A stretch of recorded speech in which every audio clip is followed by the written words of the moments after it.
Well, hey, Southern Oregon, welcome back to the Real Estate Show. Gosh, it's so good to have you back. I'm Alice Lema. I'm a local broker here in beautiful Southern Oregon with John L. Scott Real Estate. And I'm so excited to welcome back to the show today, Miss Tia Politi.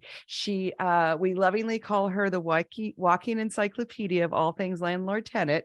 And she is the president of the Oregon Rental Housing Association. She's also the president of Rental Owners Association of Lane County. She's the forums chairperson for ORHA and a columnist for Mind Your Business, and she monitors 5 landlord helplines. Wow. So we love Tia.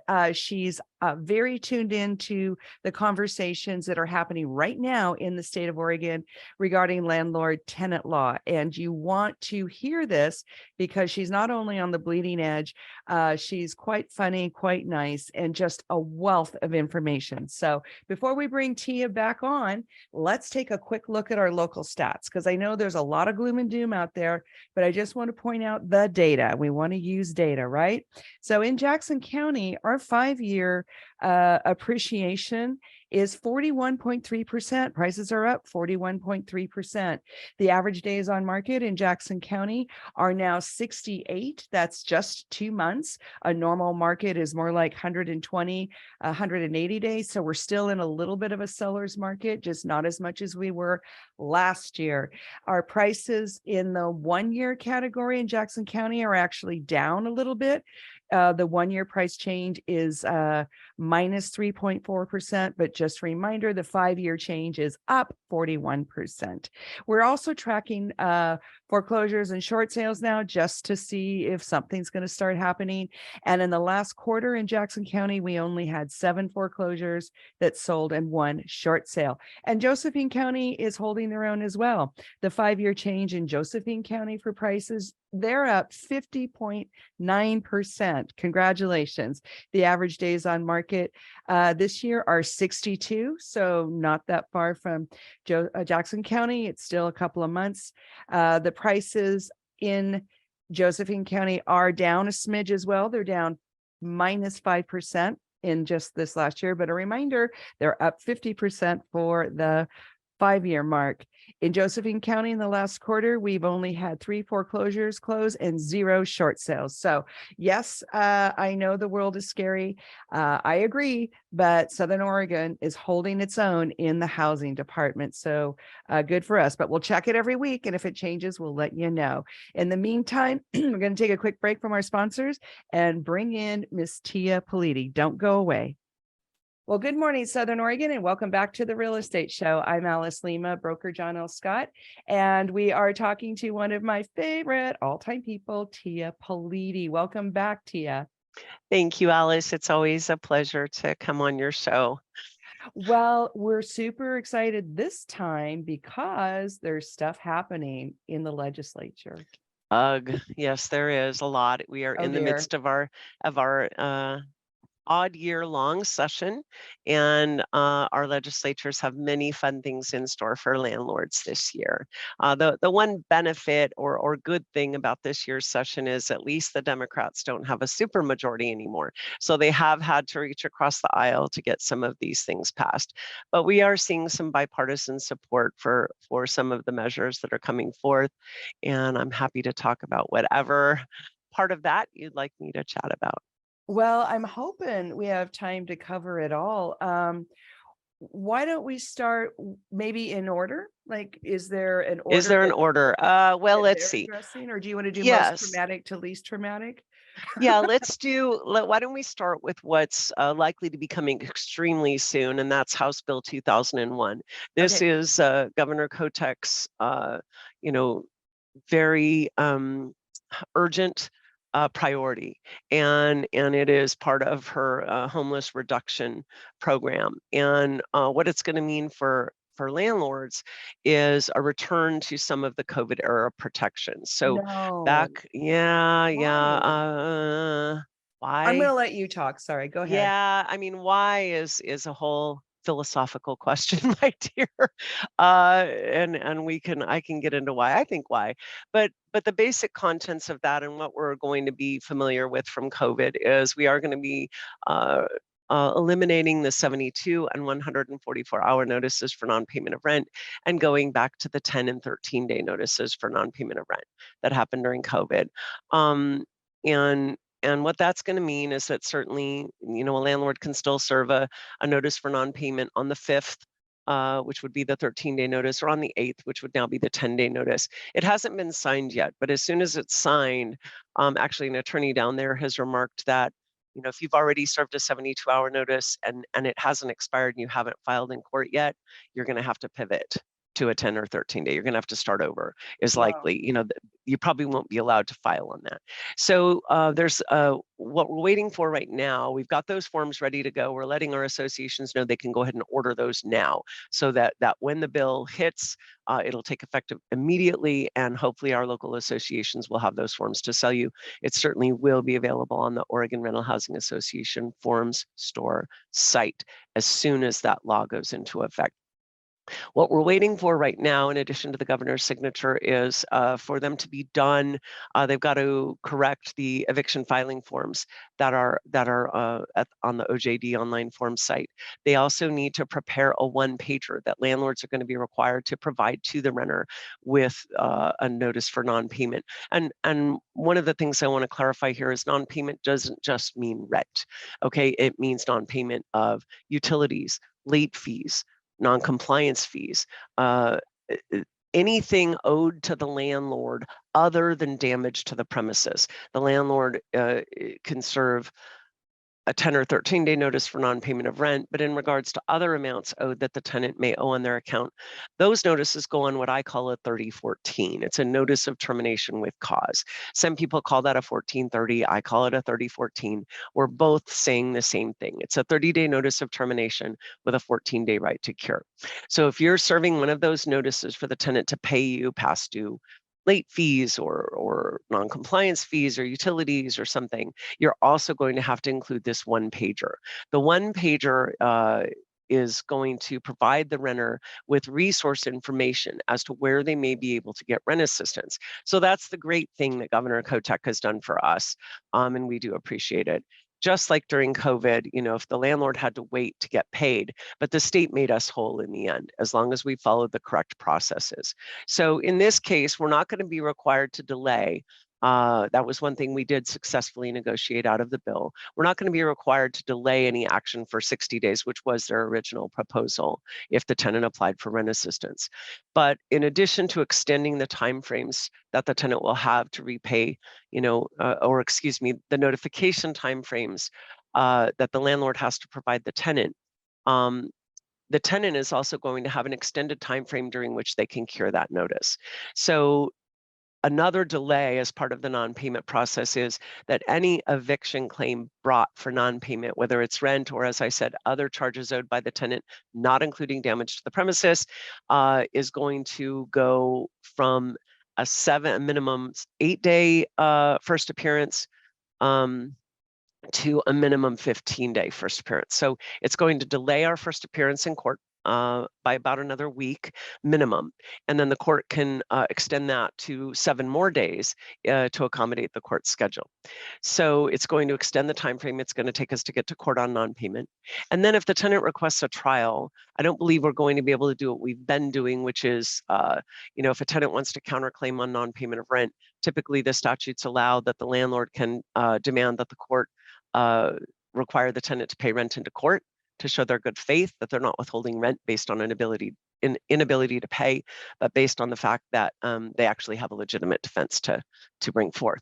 And then if the tenant requests a trial, the trial is going to be set out a minimum of 15 days. So that's going to be a big change for us here in Lane County, where trials are typically scheduled within a couple of days. Couple of business days. But in other, venues like in Roseburg, for example, they usually set them out 14 days anyway, approximately. So it's going to be a bigger impact in some counties than others. And then the court can go ahead and extend it out to a maximum of 30 days if they wish. So the entire non-payment of rent process could take up to 2 months. It's going to allow the tenant to cure up to trial, right? So they can come and pay the amount owed up to trial. One of the things that I'm unclear about, but I think an attorney has shed light on, is So if the tenant cures, does that mean they have to pay not only the rent that was on the notice, but all the rent to current? And I believe the answer to that is no. So it's advisable if you do if you do serve a non-payment of rent notice and you're in the midst of litigation, and another month comes up and they haven't paid, that you serve another non-payment of rent notice, because you're going to have to get going on that right away. So that's a problem. It's going to dramatically lengthen that time. The good news is that it's going to provide the renter with resource information as to where to get rent assistance if they need that. And hopefully the state has learned a lot from the COVID pandemic about the need for timeliness in processing rent assistance applications, because you're aware that was one of our big problems, right? Back in the day, OHCS head Margaret Salazar, oh yes, legislature, absolutely, we can get that done in 60 days, even though there's thousands of applications coming around the state. Well, she was proven ridiculously, laughably wrong. They couldn't even do it in 90 days. It took for me more than 6 months for my renter's application to be processed. So, good luck with that. We'll see how that goes. But there will be money there. There will be money there to help renters. And as an eviction specialist, I can tell you the vast majority of people that I'm hired to take to court is for non-payment. And this whole new paradigm can potentially help people stay housed when their only issue is needing a bridge to get over a month or two where they've been unable to pay rent. Things do happen to people. People lose their jobs. People get into an accident. We really don't have a good enough safety net in this state, or we haven't until this point. So for that, I will say thank you, Governor Kotek. It's going hand in hand, giving the tenant more time to access this rent assistance. And it's my understanding that, similar to what happened during COVID, if the rent assistance is granted, if the renter does qualify, that it will cover not only the back rent, but it will cover potentially rent through the current day, or at least maybe ahead a little bit. Maybe it will even cover court costs and late fees, right? We just don't know at this point. The program is too new. But that's it in a nutshell as far as the big thing that's coming, that's going to be a pretty big paradigm shift for landlords. For this reason, one of the things I'm going to be recommending that landlords consider is using a new form that we've created. It's called Notice of Security Deposit Increase. And I finally served my first one yesterday. Oh, that's interesting. Yeah, after the first year of tenancy, a landlord can increase the renter's security deposit. Now, it has to be reasonable, right? Everything in landlord-tenant law has to be reasonable and in good faith. Is it reasonable that if you've had a tenant who is struggling on and on, who is continually paying their rent late, to require a higher security deposit to mitigate the higher risk that they pose and that this new law poses to the landlord in regard to being able to get reimbursed for eligible tenant charges? I think it is. So this letter I sent yesterday was for tenants who, by the way, have been working all through COVID, or they're still working and just keep not paying their rent. We'll see how it goes. We've asked for a double deposit. Their deposit was, I think, $850, and their rent was $1,100. So we're asking for them to increase that security deposit. The law does allow a landlord to do that. It requires that the landlord provide a minimum of 90 days to pay that increased security deposit. Certainly, a landlord can give more time if they wish. You'd say, okay, if you can do an extra 100 a month till it's paid off, you might want to have a promissory note signed, et cetera. But that can mitigate the risk, right? When I'm teaching my classes, one of the things, my favorite sayings is, money makes everything better. And when you're screening an applicant, when you're screening someone, right, screening is a risk assessment. And if someone poses a higher risk, certainly you're going to require a higher deposit. Well, at this point, landlords might want to start considering a double deposit just as a base amount. So when you say double deposit, you mean a double security deposit. Okay. And just right? so the listeners are clear, what is the difference between a security deposit and like a cleaning deposit? That's a great question. So a security deposit covers any tenant defaults in relation to the rental agreement, including rent, late fees, damage to the rental unit, damage by animals, any eligible lawful charge, of course, not including normal wear and tear, that that the landlord can assess to the tenant upon the termination of tenancy.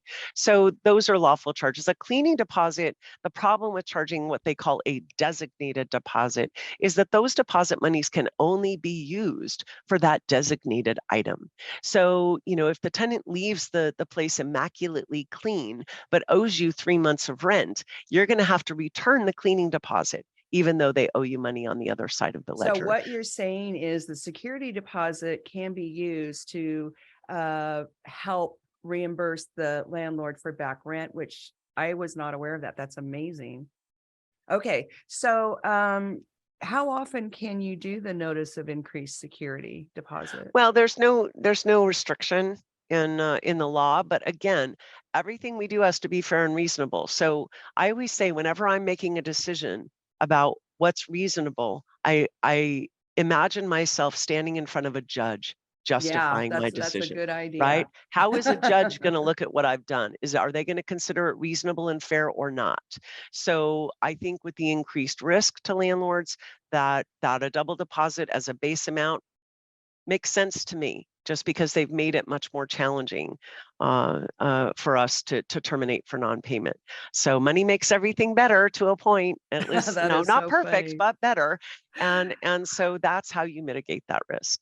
So we've got to take a quick break. We're talking to Tia Politi. She's one of our favorite guests, and she's very, very involved and an eviction specialist. We'll go over her credentials right after the break. Well, welcome back to the Real Estate Show, folks. Alice Lema here, your host. We're talking to Tia Politi, and she's the president of the Oregon Rental Housing Association. She's also president of the Rental Owners Association in Lane County. She is an eviction specialist, and she staffs and runs 5 helplines for landlords in the state of Oregon. She's very up to date on what's going on in the legislature as it's happening. And that's why we have Tia Politi today. Thanks for coming back. Thanks so much, Alice. And I would like to explain to your viewers, thank you for allowing me to appear in my bathrobe. I am homesick today. And I'm the green meanie that wanted her to still talk because everything's so critical right now. That's right. And I really wanted to get on here because we have a lot of things that are coming at us. Well, thank you. Thank you for doing this. Yeah, so one of the next bills we're tracking is Senate Bill 611, and we are expecting this likely will pass. And for landlords, it is going to mean a pretty big shift. Not a huge shift, but for some, it will be more impactful than others. So what this bill is purporting to do is limit the amount that we can raise rent each year. So back in 2019, Senate Bill 608 put a rent cap in place. And that rent cap basically said, if you have a property older than 15 years old, you are limited to raising the rent each year by a maximum of 7% plus the West Coast CPI. Which is cost of living. Right, which is the consumer price index for the West Coast. And so that amount, that's the rate of inflation, is probably the easiest way to understand it. And that, since that law was implemented, that has varied anywhere from 2.1% to this year's, which is super high because inflation is super high, of 7.6%. So landlords this year have been granted a bit of a windfall in regards to how much they can raise rent. And that maximum currently is 14.6%. Now, I would think that for most landlords, they don't need to, whose rents are in the market. Yeah, I think 7% is really kind of 7% is a big jump. Yeah, I mean, I don't raise, once I get a renter in place, I tell them I'm going to raise your rent about 5% every couple of years just to cover inflation and costs of things. And that's what I did have them ahead of time for sure. I do. Like, as a renter, would you want to know if your landlord's going to jack your rent to the max every year? Before they move in. Yeah. Yeah, it's like, I think, I would want to know what to expect. I would want that that information. And so Yeah. that's what I tell my renters, unless I do something amazing for your rental, like one renter, I remodeled her kitchen. So I did raise her rent to the maximum that year. Yeah. But I have Yeah. one renter, she's been my fave for many years. She's been with me since 2005, and her rent has increasingly fallen below the market. So Uh-huh. this year I did do a maximum rent increase on her. And even with that increase, she's still not even in the market. I could probably get $600 a month more for her unit than I'm getting. But she's been amazing. I don't want to hurt anyone. I just do need to, start catching up a little bit. So we've got a bill coming forth that will further limit a landlord's ability to increase rent.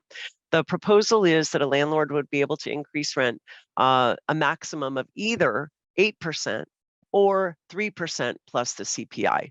I believe it says whichever is greater. So again, that's not a huge deal for landlords whose rents are in the market. Who it's really going to impact are landlords whose rents are still, like mine, far below the market. And for that reason, if you're one of those landlords who has had ridiculously low rents for years, this bill, if and when it passes, which I think it likely will, it will only apply to rent increase notices served on or after the effective date of the governor's signature. So if you're in this position, serve that rent increase notice now. Remember, you only have to give a minimum of 90 days. I got a call on one of my helplines the other day, and she's like, could I serve a notice now for a rent increase of 14.6% in January? And I'm like, I think you can, right? I Wow. think you can. Okay. On the other hand, we have to look at, because that's the law right now. But one of the cautions I would give is that, remember that CPI is set each year. So I would advise make it, December, because the CPI rate's going to change, and I don't want you to be the test case. But let's say you raised your tenant's rent last September. Well, you can Uh-huh. serve a maximum rent increase notice now, even though it's more than 90 days for this coming September. If you need to get that rent up, do it now. That's really Uh, good advice. yeah, yeah. So that's one thing that's coming. The other thing that we see is coming is they're trying to increase the relocation fee required when a landlord serves a notice for one of the 4 qualifying landlord reasons. Currently, if a landlord holds an ownership interest in more than 4 residential rental units in Oregon, they're required to pay the tenant 1 month's rent as a relocation expense if they serve a notice of termination for one of the 4 qualifying landlord reasons. Do you want me to go over those reasons Yeah, briefly? yeah, let's do Okay, that real quick. so Yeah. let's summarize that. So reason number 1, the landlord intends to demolish the unit or convert it to a different use other than residential use within a reasonable time. Reason number 2, the landlord intends for the landlord or a member of the landlord's immediate family to occupy the unit as their primary residence. Reason number 3, the landlord is renovating the unit and the unit is unsafe or unfit for occupancy or will be unsafe or unfit for occupancy during renovations. Please be careful about saying your unit is unsafe or unfit for occupancy. You're basically admitting in writing that your unit's uninhabitable, and a tenant attorney would just love to get a hold of you Well, and and you teach know you a what very else? Some expensive lesson. landlords are telling their tenants they have to move out because they're painting and putting in new carpet. And I don't know that that qualifies, but I some don't of them believe are that getting away will. with it.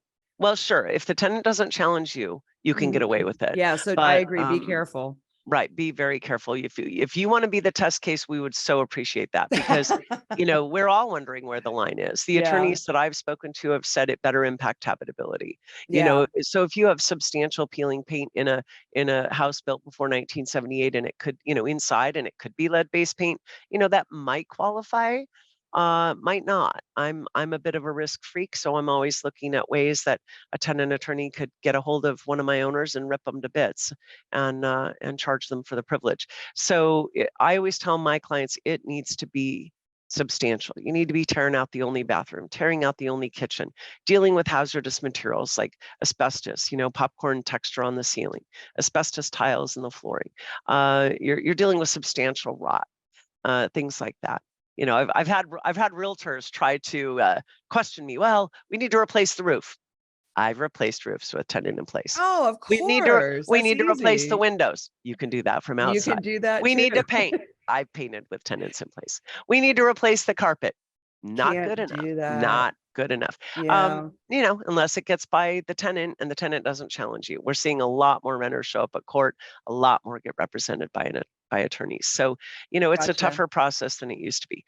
So that's reason number 3. Reason number 4, the landlord is selling the property to a buyer. They've accepted an offer from a buyer who intends in good faith to occupy the unit as their primary residence. So each of those 4 reasons requires a minimum 90-day written notice, not email, not text, written, with certain specific requirements. I still see landlords mess this up. I talked to one of my own members yesterday, and I saved her just in time. She had put something in the mail. She called me as she's still in the parking lot of the post office telling me what she's done. And I'm like, go back, get what you mailed, see if they'll give it back to you, because what you did was wrong.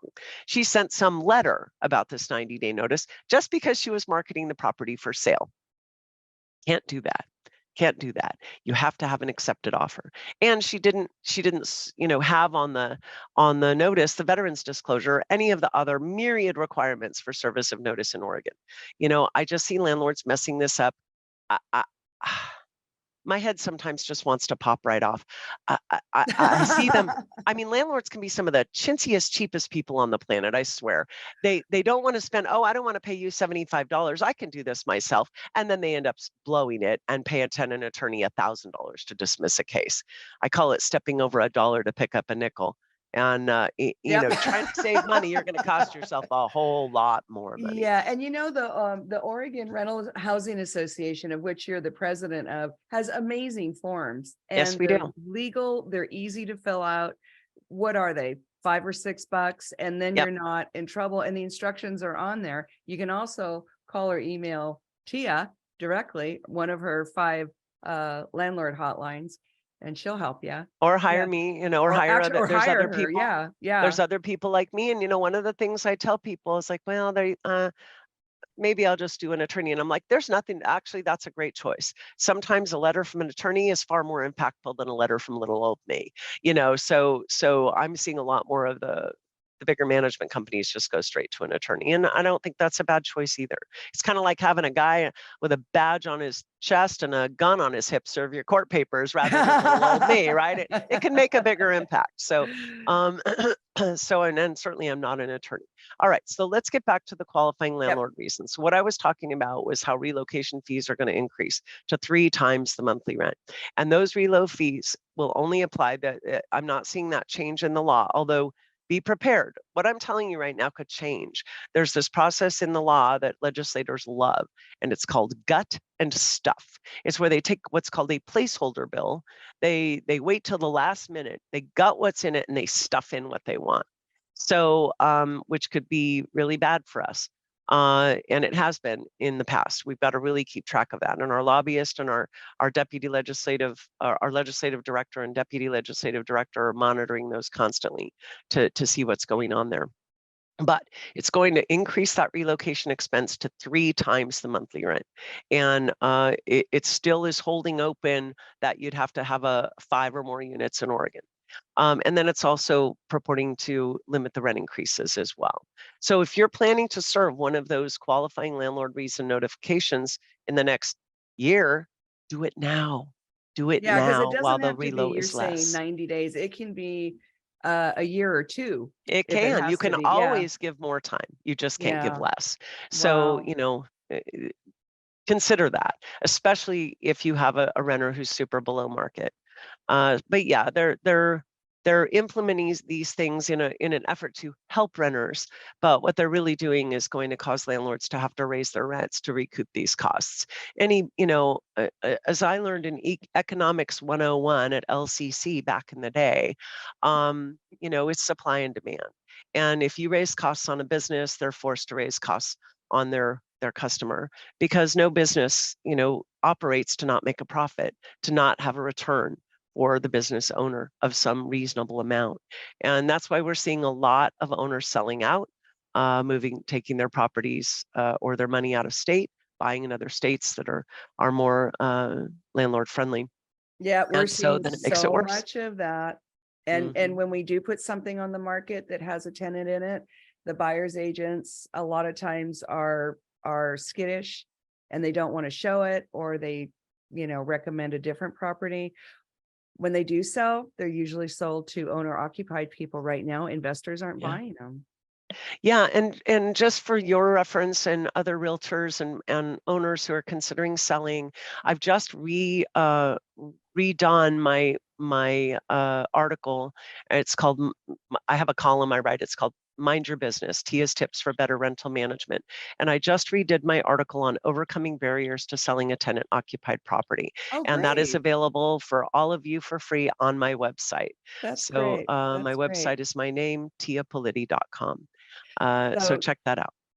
we got to take a quick break. It's just so interesting to have you on, Tia.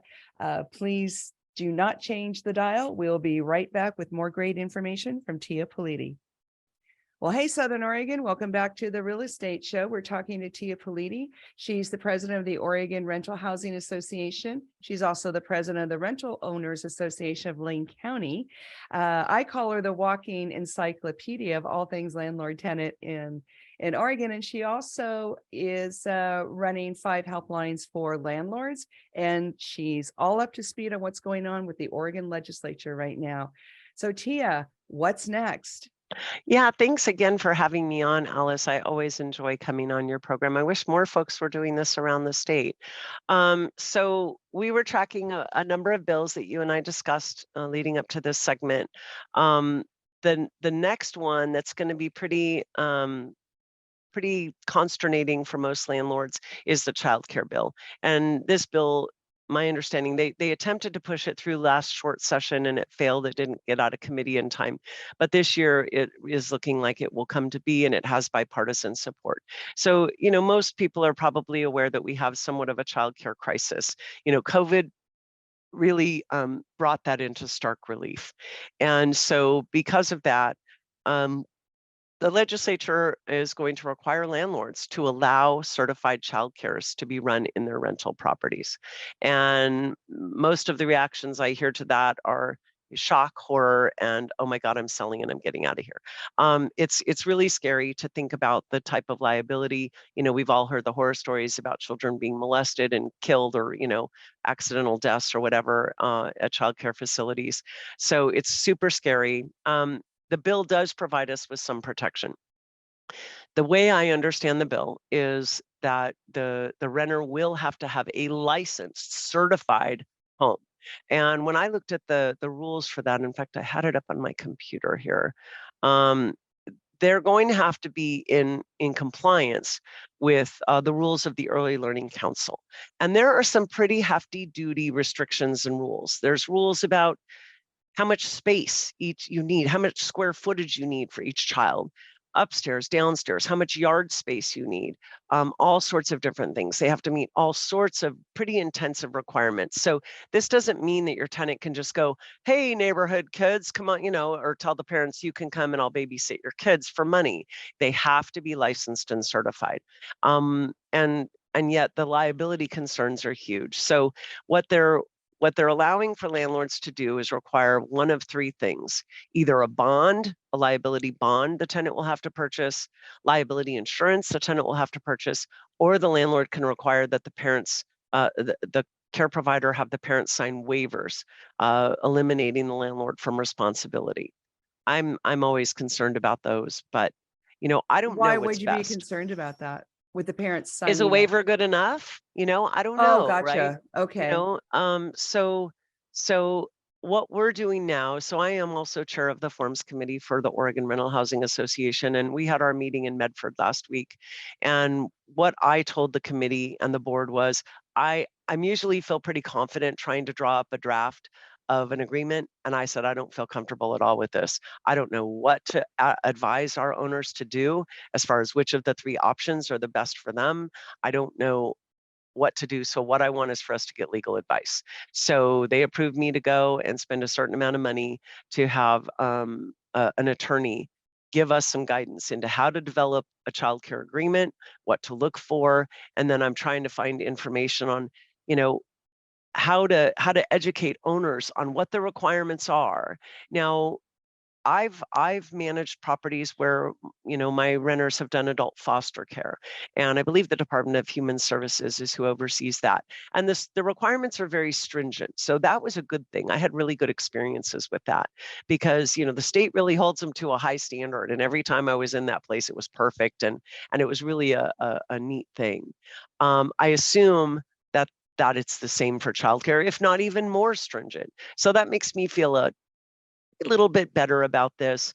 I also think you're going to find that a lot of the homes are not going to be certifiable, right? For various reasons. So right now I'm trying to educate myself on exactly what those requirements are. So landlords can kind of see whether, gee, would my unit even be a possibility for that? Or do I not need to worry about it at I all? think we're going to have to do some recon with our landlords for as soon as we have the physical building requirements for the childcare. Correct. Yeah, so that people can be in front of it. Right. So we don't know what that's going to look like, but doesn't mean just any tenant can start watching kids for pay. Right. That's so this is why we like talking to you because you have the data, it's not emotional, and then we can go forward with the truth. That's just beautiful. Well, thank you. I do appreciate that. I try, and I'm balanced. I was a renter my whole life. We never owned our own home.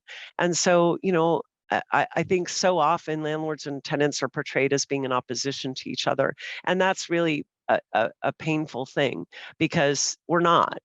My renters are my valued customers, and I take really good care of them, and they take really good care of me. And it's a beautiful relationship when it And that's works. the free market working. Exactly. Actually.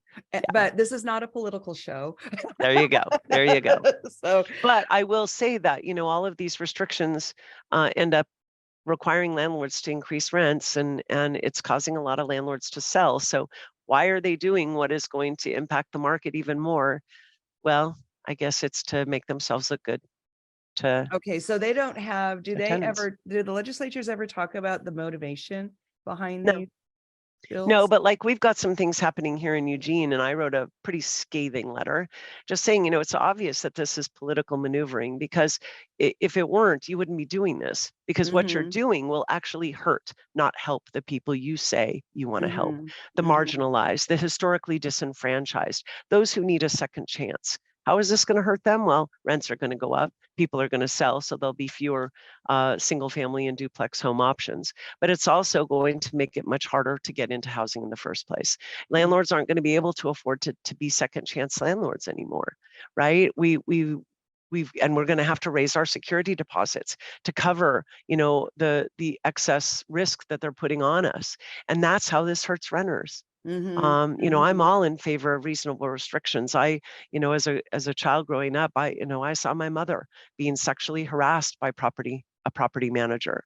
She was a beautiful woman, and so I know the kind of power a landlord can have over a tenant, and we do need reasonable regulations that ensure that tenants are protected from that type of behavior and other unscrupulous behaviors. And those are not the people we represent. In fact, we've kicked people out of our association for unethical behavior. Yay for you. Good. Absolutely. I'm not here to support you being a slumlord or violating the rules. I'm here to Mm-hmm. support you running a lawful business that treats your customers with the respect and dignity they're entitled to. But I Yeah. also will help you get rid of those people who are not following their agreement. Mm-hmm. Yeah. Yeah. Well, it's a great service that you provide. In the minute we have left, can we get your phone number and your website again? Sure. My phone number is 541-953-4142. You can read about me on my website. My website is my name, www.tiapoliti.com. My name is spelled Tiapoliti. I spend a lot of my work life on the phone, so it might be best to email me. My email address and all of my contact info, my credentials, and all of my articles are available on my website. If you It's a need help, fabulous website. Yeah. And it's thanks so much. great because Tia does respond to emails. She's fairly quick about it and always to the point and with good humor. But if you're not a member of one of the 5 landlord helplines I staff, be prepared to pay for a consultation. Yeah, and it'd be worth every penny. Absolutely. Well, thank you, Tia. We're going to have you back on later in the year to update us. This broadcast will be repeated tomorrow at 6 p.m. Have a beautiful week. weekend. Hug those you love. Bye now.